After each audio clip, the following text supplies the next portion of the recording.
मोटी तुलसी के गछिया भुइया लौटई डाँड़ रहे।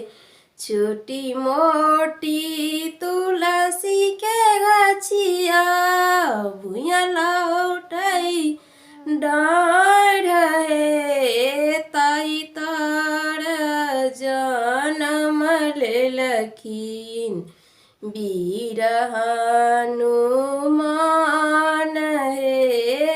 ताई तार जनम लेलखिन वीर हनुमान हे।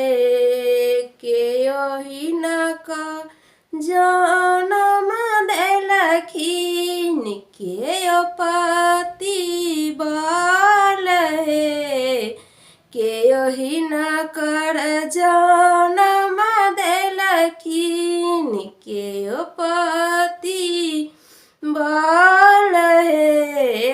केओहि नका नाम चुनलखिन वीर हनुमान हे।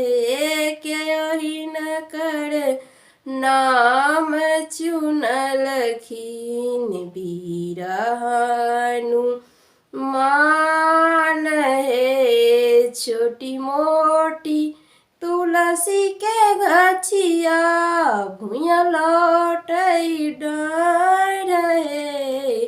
छोटी मोटी तुलसी के गछिया भुइया लौटई डाँड़ रहे। ताई तार जनम लेलखिन वीर हनुमान हे। ताई तार जनम लेलखिन वीर हनुमान हे।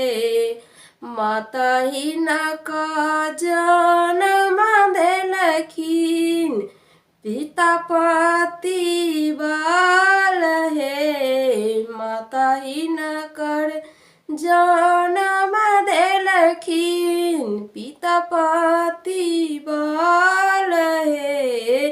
गुरुहि नकर नाम चुनलखिन वीर हनुमान हे। गुरुहि नकर नाम चुनलखिन वीर हनुमान हे। छोटी मोटी तुलसी के गछिया भुइया लौटई डाँड़ रहे। छोटी मोटी तुलसी के गछिया भुइया लौटई डाँड़ रहे। ताई तार जनम लेलखिन वीर हनुमान हे। ताई तार जनम लेलखिन वीर हनुमान।